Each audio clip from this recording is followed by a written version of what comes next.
In this video, let me show you how to fix the Telegram cannot create channel. So if you're having issues creating a new channel within Telegram, let me show you a few solutions that you can try out. Now, the first thing that you need to do is release your public username.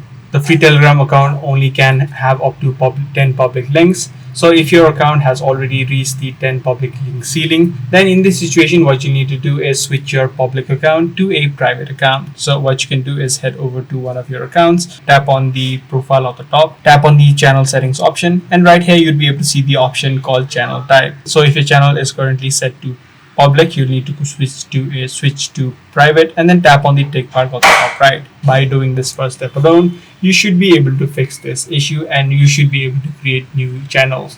However, if this is not the case for you, you'll also need to check the 500 total chat ceiling. Telegram standard account has only the 500 channel limit. So if your channel members have already reached 500 limit, you may also be facing this exact issue. But however, if these are not the case for you, then what you can lastly try out is try to uninstall the Telegram application from your device and then again re-download it. This ensures that you have the latest version and any sort of bugs which might be causing the issue should also be now fixed. So that's pretty much all there is to it. If this video was helpful to you, be sure to subscribe. I'm going to see you in the next one.